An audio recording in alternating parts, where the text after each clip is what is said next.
Wow. Wow. That. Yeah. That is, I was just saying in the comments to some of the folks on YouTube that I think this is, look, we don't know what the judge is going to do. Both sides are going to go brief this issue. They're all going to find case law. They're going to come back and they're going to argue. But, so we don't know what the judge is ultimately going to do yet. But it's very clear to me that the judge is taking this very seriously. And there is a very real chance that he could grant a defense motion for a mistrial.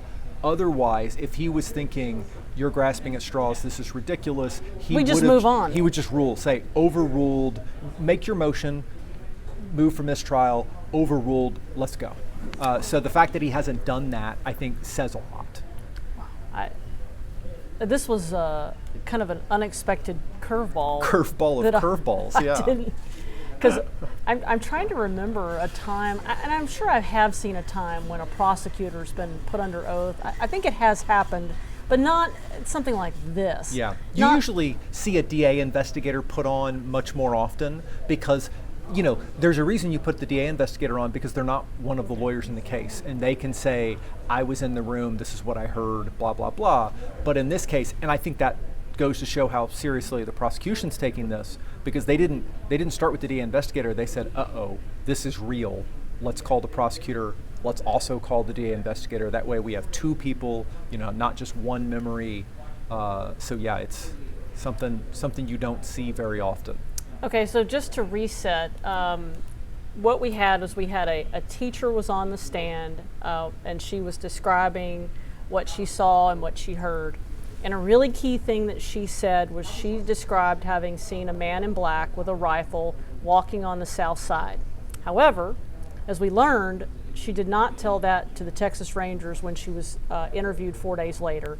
And when she was interviewed just prior to the trial by the DA's office, she mentioned to them that she had seen the man with the rifle, but they say she didn't mention the part about the south side. Because of the way the law is that prosecutor files have to be open, then we're potentially looking at a mistrial here. I think that's going to be the hearing we're going to have tomorrow morning is them arguing this point. Yes, so what the law is that you're going to hear in this argument whether or not this information is exculpatory. And why that matters is the law doesn't technically require a fully open file.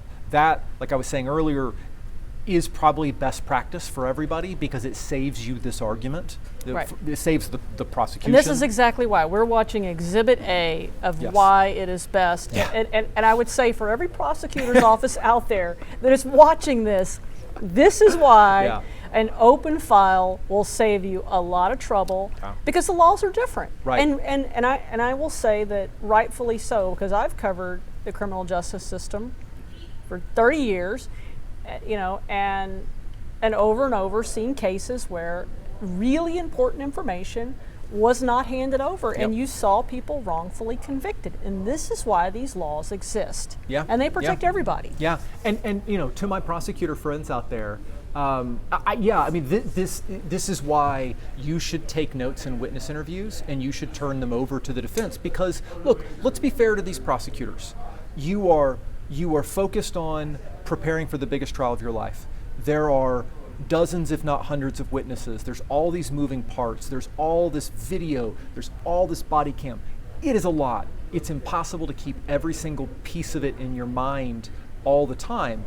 And so, if you don't turn over everything, you have to trust yourself to say, I know every piece of important information, and I will hear if anything materially changes. And also, even if you think you have a perfect memory and perfect recall, it's impossible for you to know what the defense's argument is going to be because U.S. law allows for the defense, they don't have to turn over anything. Well, technically, they don't have to do anything. They don't have to do anything. So I don't have to give notice of, hey, this is what I'm going to argue, the way in a civil trial, if this was a car wreck or two companies suing each other, those two sides, those two sets of lawyers know the other side's argument very well. But yeah,